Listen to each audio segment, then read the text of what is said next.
ও দাড়ি কামানেওয়ালা বাবারা, ও বেপর্দায় চলনেওয়ালা বাবারা, ও আমার যুবক বাবারা, জীবনে তো গুনাহ কম করলা না, মনে চাইছে নামাজ পড়বা না পড়ো নাই, রোজা রাখবা না রাখো নাই, গান শুনবা শুনছো, বেপর্দায় চলবা চলছো, আড্ডা দিবা পার্কে যাইবা চলে গেছো, মনের মতো গুনাহ করেছো, এখনো কি তওবা করবা না রে বাবা? মনে মনে ভাবছো কি আমরা টুপিওয়ালারা পাগল হয়ে গেছি?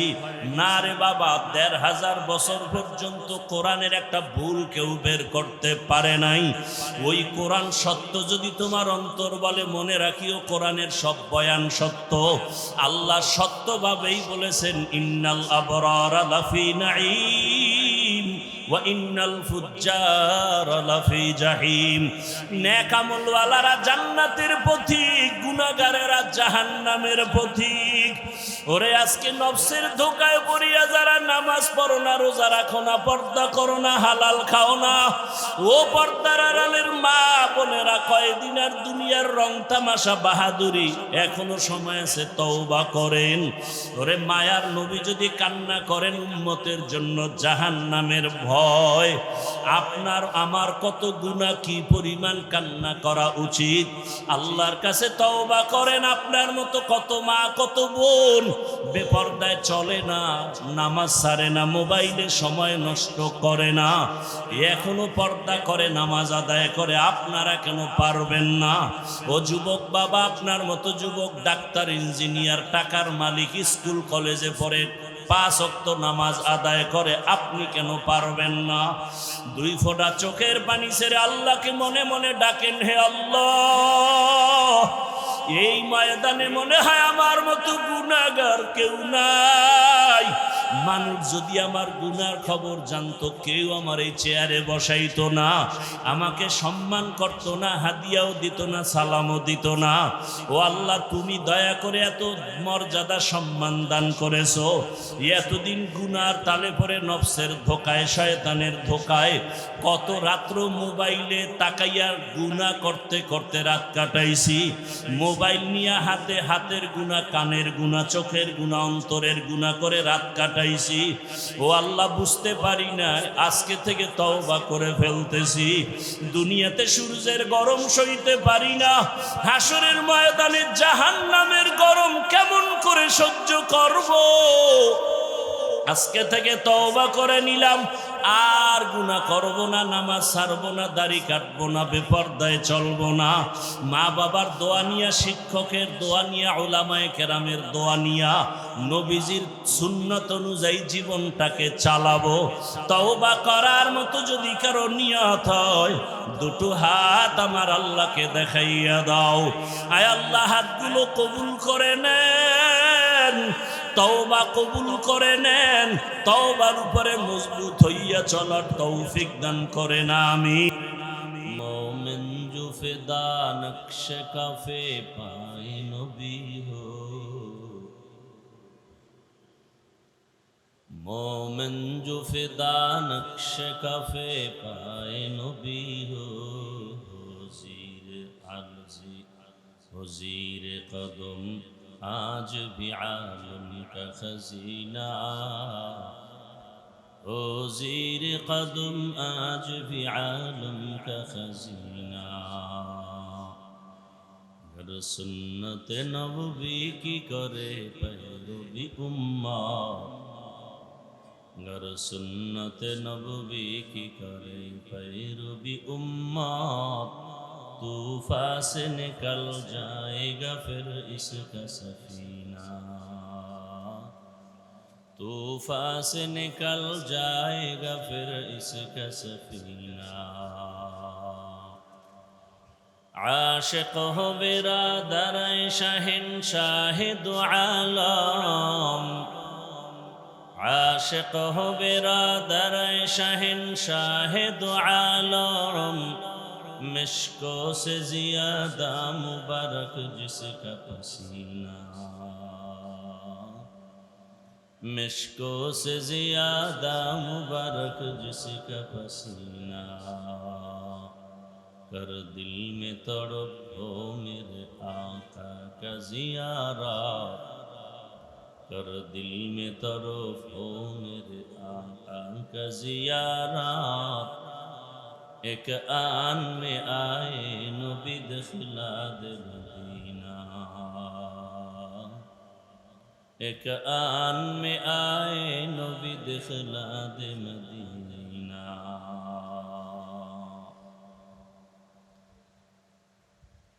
কুমিল্লা জেলা ঐতিহ্যবাহী আহলে সুন্নাত ওয়াল জামাত ইমাম পরিষদ কর্তৃক আয়োজিত সিরাতুন নবী সাল্লাল্লাহু আলাইহি ওয়াসাল্লাম মাহফিল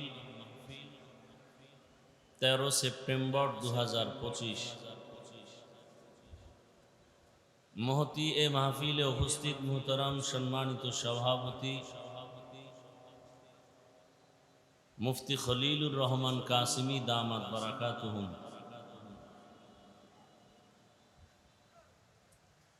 হযরত উলামায়ে কেরাম,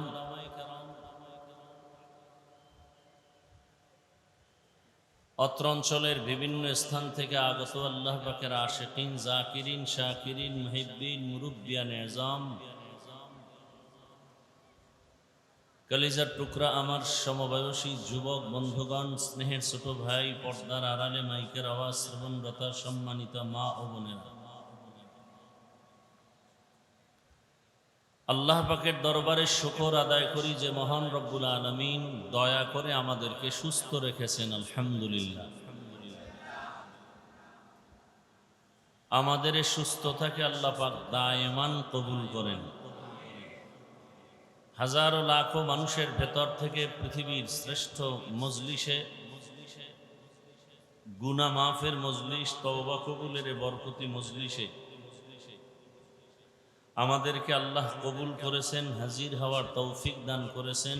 পুনরায় শুকর আদায় করি আলহামদুলিল্লাহ। দরুদ ও সালাম সৈয়দুল মুরসালিন, রাহমাতুল লিল আলামিন, শফিউল মুজনিবিন, খাতামুন নবিয়্যিন, সৈয়দুস সাকালাইন, ইমামুল মুরসালিন, শফিউ আযম, রাসূল আকরাম, রহমতে আলম, নবিয়ুল আরব আল আজম, হাবিব কিবরিয়া, আশরাফুল আম্বিয়া, সৈয়দুল আম্বিয়া, শফিউ মাহশর, সাকি কৌসর, आका नामदार, मदीना का ताजदार, आफताब नबूवत, फ़ख्र मौजूदा, सय्यदुल मखलूक़ात, हज़रत मुहम्मदुर रसूलुल्लाह। সবাই মহব্বতে পড়েন, আবার পড়েন সাল্লাল্লাহু আলাইহি ওয়া আলিহি ওয়াসাল্লাম, সাল্লাল্লাহু আলাইহি ওয়া আলিহি ওয়াসাল্লাম। পৃথিবীতে শ্রেষ্ঠ রসুলের পিওর আশিক ওই ব্যক্তি যে বেশি বেশি বেশি বেশি দরুদ পড়ে আজমতের সাথে, পবিত্র হালাতে। এবং দরুদ এমন একটি আমল, সাধারণভাবে মৌখিক নফল আমলের মধ্যে পাওয়ারফুল দরুদ আর ইস্তিগফারের থেকে বড় আমল আর নেই। আল্লাহ আমাদের বেশি বেশি বেশি দরুদের আমল করার তৌফিক দান করেন। দেশের শীর্ষস্থানীয় হযরত উলামায়ে কেরাম কোরআন সুন্নাহ ভিত্তিক দিক নির্দেশনামূলক তথ্যবহুল আলোচনা রেখেছেন। উলামায়ে কেরামদের প্রতিটি কথা আমাদের সবাইকে সহি তরিকায় আমল করার তৌফিক দান করেন। উলামায়ে কেরামের ইজ্জতকে আল্লাহ বেশি বেশি বাড়ায় দেন। যারা লেখার দ্বারা, বলার মাধ্যমে আলেমদেরকে ছোট করতে চায়, আল্লাহ তাদের হেদায়াত দান করেন। হেদায়াত যদি আল্লাহর ইলম ও কুদরতে না থাকে, আল্লাহ তাদেরকে ধ্বংস করে দেন। কুমিল্লার টাউন হল ময়দান এক ঐতিহ্যবাহী ময়দান, বিশেষ করে পরিচিতি লাভ করেছে উলামায়ে কেরামের সমাগমের কারণে।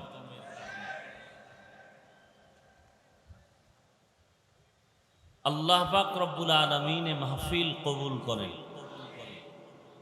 আইম্মায়ে কেরাম যারা অক্লান্ত পরিশ্রম করেছেন এই প্রোগ্রামকে পরিপূর্ণ সফলতার মানদণ্ডে পৌঁছাইতে, আল্লাহ তাদেরকে দীর্ঘ নেক হায়াত দান করেন। এই মাহফিলকে কেন্দ্র করে গোটা পৃথিবীতে আল্লাহ শান্তির ফয়সালা করেন, মুসলমানের ঈমান ও আমল ইজ্জতের হেফাজত করেন। আমার দেশের ভাই বোন যারা প্রবাসে আছেন, আল্লাহ তাদেরকে হেফাজত করেন।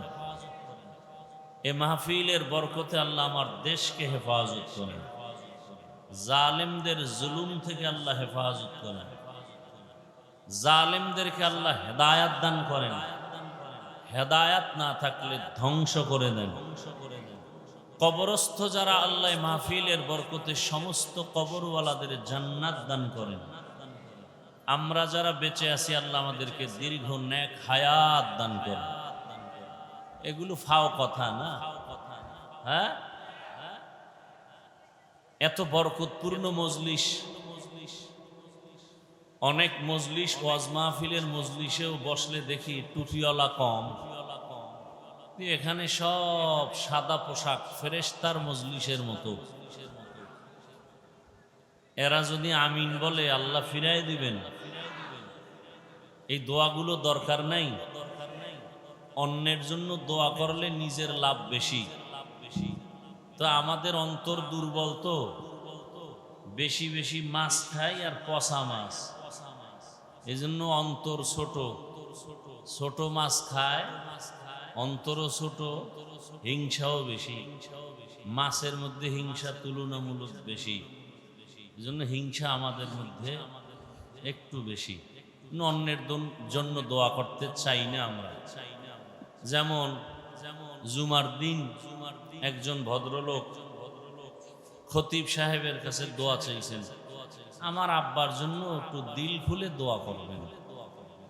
মনে মনে নিয়ত করছেন 1000 টাকা হুজুরকে হাদিয়ে দিব, বাবার দোয়া।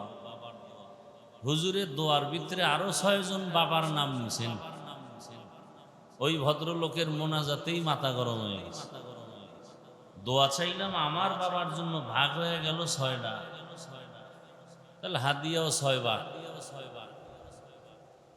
মোটামুটি 1000 টাকা বাদ দিয়ে 100 টাকার একটা নোট বাইর কইরা ইমাম সাহেবের দেওয়ার সময় ধাক্কা দিয়ে কয়, হুজুর নেন, এরুমি কইরেন।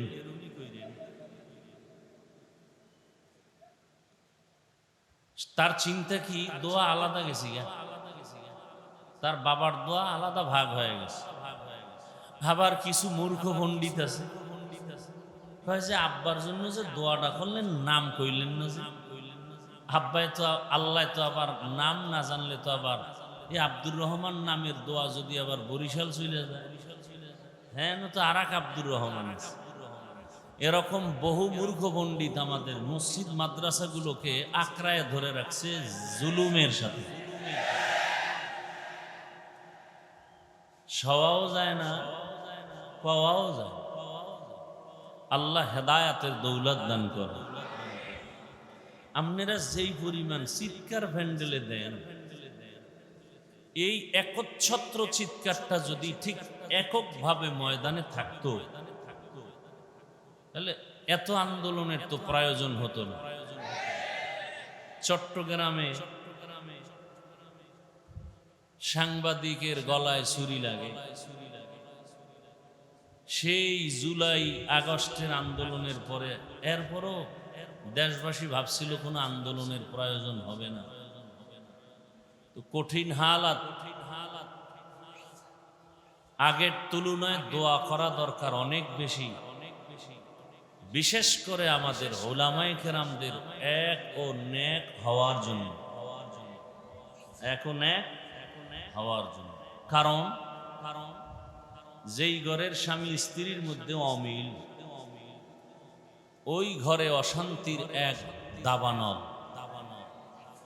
যেই দেশের মধ্যে উলামায়ে কেরামের মাঝে দূরত্ব, ওই দেশের জনগণ শান্তি পাবে এটা আশা করা যায় না।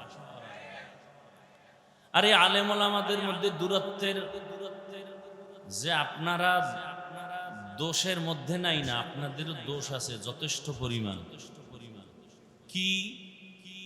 যারা আমাকে মোহাব্বত করেন তারা ফেসবুকে লিখতে লিখতে আমাকে আরশে আজিমে উঠায় দেয়, আর যারা আমার লাইনে না এগো সিজ্জিনের নিচে নিয়ে যায়।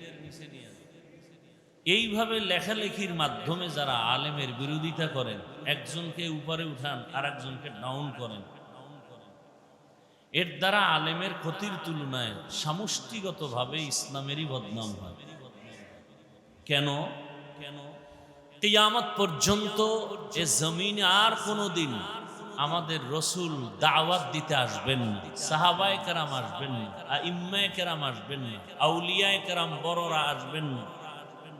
কিয়ামত পর্যন্ত এই জাতিকে দুনিয়াতে শান্তি মুক্তির পথ দেখাবেন, আখিরাতে জান্নাতের পথ দেখাবেন একমাত্র শুধুমাত্র কেবলমাত্র উলামায়ে কেরাম না, উলামায়ে আহলে হক। উলামায়ে কেরাম কি? উলামায়ে আহলে হক। কারণ উলামাদের মধ্যে আরেকটা অংশ আছে আহলে বাতিল। قال رسول الله صلى الله عليه وآله وسلم ألا إن شر الشر شرار العلماء وإن خير الخير خيار العلماء। রহমতের নবী বলেন জমিনের মধ্যে সব থেকে খারাপ হবে একদল আলেম, আবার একদল ভালো হবে চূড়ান্ত ভালো আলেম। এক বচনে আলেম, বহু বচনে উলামা। উলামা আহলে হক কেমন হবে? ইন্নামা ইয়াখশাল্লাহা মিন ইবাদিহিল উলামা। যারা উলামা আহলে হক এরা আল্লাহকে বেশি বেশি বেশি বেশি ভয় করবেন। কেমন ভয়? বলে সাধারণ মানুষ নফসের ধোকায় পড়ে বাম হাতে পানি পান করবেন, একজন আহলে হক আলেম কখনো বাম হাতে কিছু পান করবে না, খাবে না। সাধারণ মানুষ নফসের ধোকায় পড়ে কাউকে গালি দিবেন, কিন্তু একজন আহলে হক আলেম কখনো নফসের ধোকায় পড়ে গালি দিবেন না। আহলে হক উলামা আল্লাহকে ভয় করবেন। ভয়ের মানে কি? আল ইহতিরাজ আনিল মাসিয়া। সন্তান মা বাবাকে ভয় করে, প্রমাণ হলো মা বাবার সামনে অন্যায় করে না। একটা ছাত্র শিক্ষককে ভয় করে, প্রমাণ হলো শিক্ষকের সামনে ছাত্র অন্যায় করে না। ঠিক যেই বান্দা বান্দি আমার আল্লাহকে ভয় করবেন, ওই বান্দা আমার আল্লাহকে ফাঁকি দিয়া গুনাহ কখনো করবে না।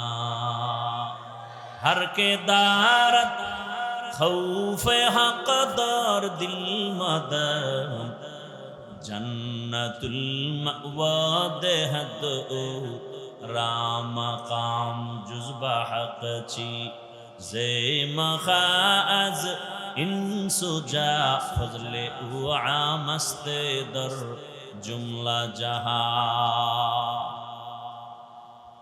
तो आहले हक उलामा কিয়ামত পর্যন্ত এই জাতিকে কবরের বয়ান করবেন, জান্নাতের বয়ান করবেন, জাহান্নামের বয়ান দিবেন, পরকাল নিয়ে মানুষকে কথা বলবেন। কেন দুনিয়া নিয়ে কিছু বলবেন না? কারণ আহলে হক ওলামারা দুনিয়া বুঝে না। আন্দাজি ঠিক।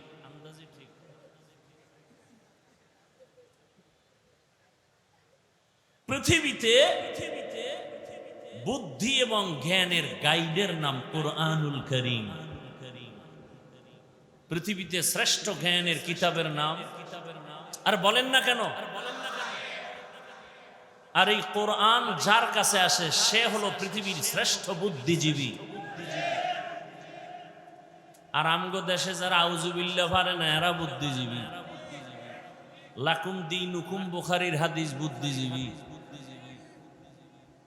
ঈদের নামাজ জানাজা বুদ্ধিজীবী। আমি বললাম আপনার জিবি কত বুদ্ধি? জিবি আছে না? মেমোরির 1 GB 2 GB 4 GB 8 GB 32 64। বুদ্ধিজীবীর বুদ্ধির জিবি কত? কারো কিছু 1% জিবি ছিল, মদের বোতলটাই না হ্যাং হয়ে গেছে। এই বুদ্ধিজীবীর যখন হ্যাং হয়ে যায় তখনই আলেমরে গালি দেয়, তখনই মাদ্রাসার বিরুদ্ধে কথা বলে। কারণ একটা আমগো দেশে মদ পান করে কেউ কি জিকির টিকির করে, বরং বউরে মা কয়া ডাকে। বানায় বললাম। আর মাঝে মাঝে বলে গোটা দেশের মালিক কিন্তু এখন আমি। বউ কয় ঘরে তো চাল নাই, এটা তো বোতলের দোষ, আমার কি? পৃথিবীর শ্রেষ্ঠ বুদ্ধিজীবী একমাত্র কোরআনওয়ালারা। কারা? কোরআনওয়ালারা। সারা দুনিয়ার সমস্ত জ্ঞানী যত ভাগে ভাগে আছে, যেমন দর্শন একটা জ্ঞানের রাস্তা, হিকমত, পৃথিবীর সমস্ত বিজ্ঞান একটা জ্ঞানের পথ। সমস্ত বিজ্ঞানী, দার্শনিক, ঐতিহাসিক যদি কোরআনকে অধ্যয়ন করে তাহলে বলতে বাধ্য হবে পৃথিবীর শ্রেষ্ঠ দর্শনের কিতাব কোরআন। কোরআনের মতো দর্শনের কিতাব পৃথিবীতে আর একটাও নেই। বিজ্ঞানের সুন্দর পিওর কিতাব কোরআন থেকে দামি আর একটাও নেই। ইতিহাসের কিতাব কোরআন থেকে দামি একটাও নেই। দুনিয়ার ইতিহাস যত এডিশন আছে ইতিহাস সম্বলিত, দুনিয়ার ইতিহাস আছে, দুনিয়ার আগের ইতিহাস নাই। কোরআনের মধ্যে দুনিয়ার আগের ইতিহাস আছে, দুনিয়ার পরের ইতিহাস আছে। এই কিতাব যার সিনার মধ্যে থাকবে সে হবে সৃষ্টির শ্রেষ্ঠ জ্ঞানী। কিন্তু এদেরকে বোকা বানাবার জন্য কালো চশমা লাগায় দিছে চোখের ভেতর। কি চশমা? কালো চশমা লাগায় বলে প্যান্ডেল পুরা কালো, বাতিও কালো। বাতিও কালো না, প্যান্ডেলও কালো না। সমস্যা কোথায়? চোখের মধ্যে। এ জমিনের মধ্যে কোরআনওয়ালারা সৃষ্টির শ্রেষ্ঠ পিওর মানুষ। এদেরকে যারা খারাপ বলে ওদের অন্তর খারাপ। অন্তরের চিকিৎসার জন্যই কুমিল্লা টাউন হলে সিরাতুন নবী ওয়াজের আয়োজন। কলবের চিকিৎসার জন্যই পীর মাশায়েখের খানেকা। মানুষের কলবের ময়লা দূর করার চিকিৎসালয় একমাত্র আহলুল্লাহ উলামায়ে কেরামের একমাত্র সংস্রব মসজিদ মাদ্রাসা আছে। এ কারণে মানুষ এখনো সভ্য আছে। আল্লাহ বুঝার তৌফিক দান করেন। গুরুত্বপূর্ণ সুন্দর সুন্দর আলোচনা হয়েছে আমাদের বর্তমান প্রেক্ষাপট নিয়ে। যদি নিয়ত করেন যে এই আমল করেই আমি লাইনে উঠবো, তা আর বয়ানের প্রয়োজন হয় না। আমি আসছি আপনাদের দোয়া নিতে, ফাঁকে আপনারা কথা শুনলে আমি কিছু কথা সামনে বলবো, উঠা বসা করলে দোয়াটা করে চলে যান। নিজেও ক্ষতিগ্রস্ত হবেন না, অন্যের ক্ষতিও করবেন না। কত রাত মোবাইল চালাইয়া ঘুম নষ্ট করেছেন, ফেরেশতা লিখে রাখছে হিসাব হবে আল্লাহর আদালত। শুধু মোবাইলকে কেন্দ্র করে রাতের ঘুম নষ্ট করেছেন, স্ত্রীর হক আদায় করেননি, সন্তানের হক আদায় করার চিন্তা করেননি। হিসাব হবে আসল সময়। ওমরে ফারুক বলেন হাসিবু আনফুসাকুম ক্বাবলা আন, আসল হিসাবের আগে এখন তাড়াতাড়ি হিসাবটা মিলায় নাও। আসল হিসাবে টান দিলে সেদিন অডিট থাকবে কঠিন, ডান বাম করা যাবে না। সেদিন আল্লাহ স্পষ্ট বলে দিবেন ইকরা কিতাবাকা কাফা বিনাফসিকাল ইয়াউমা আলাইকা হাসিবা। সেদিন আর ডানে বামে তাকাবার কোনো সুযোগ হবে না। কে আপন কে পর কোনো কথা বলার কোনো সুযোগ নাই। সব মানুষগুলো উলঙ্গ দাঁড়ানো থাকবে হাসরের মাঠে। কই বাহাদুর, কই নেতা, কই ইমাম, কই মুক্তাদি, কই পীর, কই মুরিদ, কই বক্তা, কই শ্রোতা, কই ডাক্তার, কই রোগী। বহু বক্তা তাকায় দেখবে জাহান্নামের গরম হাওয়া গায়ে লাগতেছে, কিন্তু বক্তার বয়ান শুনে বহু শ্রোতা হাসতে হাসতে জান্নাতে যাইতেছে। বহু পীর সাহেব দেখবে জাহান্নামের গরম, কিন্তু পীর সাহেবের সবক নিয়া বহু মুরিদ আমল করিয়া হাসতে হাসতে জান্নাতে যাচ্ছে। বহু ইমাম সাহেব দেখবে জাহান্নামের গরম হাওয়া লাগতেছে, কিন্তু মুসল্লিরা বয়ান শুনে ইমামের নামাজ ধইরা জান্নাতে চলে যাচ্ছে। হিসাব বড় কঠিন। রহমতের নবী বলেন, আবু হুরায়রা থেকে হাদিস বর্ণিত, কিয়ামতের ময়দানে জাহান্নামে সর্বপ্রথম 3 জন লোক ঢুকবে, পরপর 3টা লোক সবার আগে জাহান্নামে যাবে। এর মধ্যে একজন হবে গলা কাটা শহীদ, আর একজন হবে আলেম, আর একজন হবে টাকা পয়সা দান করনেওয়ালা দানবী। দুনিয়ার সব বিবেক বলে 3 জন জান্নাতি, আল্লাহর আদালত বলবে 3টা বিনা হিসাবে জাহান্নামী। জিন্দেগি বড় কঠিন। কিসের বাহাদুরি করি, অহংকারী করে কিসের উপরে? قال رسول الله صلى الله عليه وآله وسلم ألا كلكم راع وكلكم مسؤول عن رعيته। সাবধান হে উম্মত, তোমরা প্রত্যেকেই দায়িত্বশীল। আল্লাহর আদালতে দায়িত্বের কারণে জবাবদিহিতার কাঠগড়ায় দাঁড়াতে হবে। বাবা জান্নাতে যাবে বহু পরে, বহু তাবলিগওয়ালা, পীরের মুরিদ, জিকির করনেওয়ালা, পাগড়িওয়ালা বলতে গেলে ইচ্ছা করে গুনাহ করে নাই, তারপরেও ভয়, নিজে ভালো আমল করছে, সন্তানটাকে দাড়িওয়ালা বানাতে পারে নাই। উপযুক্ত মেয়ে কলেজে পড়ে বেপরদায়, সন্তান চাকরি করে সুদের টাকায়। কিয়ামতের দিনে বুজুর্গ সন্তানের কারণে জাহান্নামে যাবে। সন্তান মামলা পেশ করবে আল্লাহর কাছে, রব্বানা ইন্না আতানা সাদাতানা ওয়া কুবারানা ফাআদাল্লুনাস সাবিলা। ও আল্লাহ, আমারে আটকাইও না, আমার আব্বা আমারে নামাজের দাওয়াত দেয় নাই, আমার মুরব্বীরা আমাকে পর্দার বয়ান করে নাই। আব্বাজান কুমিল্লা শহরে ঘর থেকে উঠে 8টায় দোকান চলে গেছে। 9টার সময় আম্মুকে টেলিফোন করে জিজ্ঞাসা করলো আমার বাবা উঠছেনি, নাস্তা করছেন, কিন্তু আমার বাবা জিগায় নাই আমার সন্তান ফজর পড়ছেনি। আল্লাহ কইবে তোর বিবেক দিছিলাম, সঠিক পথে চললি না কেন? সন্তান বলবে এটা একটা অন্যায়, বিচার হবে বিবেকের। ইন্নাস সামআ ওয়াল বাসারা ওয়াল ফুআদ কুল্লু উলাইকা কানা আনহু মাসউলা। সন্তান বলবে বিবেকের যদি বিচার হয় তো আমার একটা আবদার আছে। কি আবদার? রব্বানা আতিহিম দিফাইনি মিনাল আযাব ওয়ালআনহুম লা'নান কাবীরা।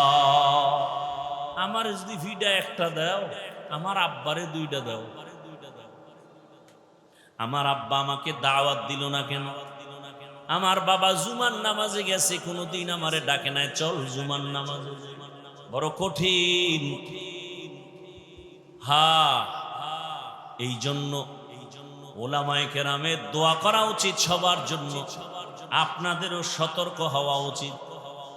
আলেমদের বিরুদ্ধে কোনোদিন কিছু বলবেন না, কিছু লিখবেন না।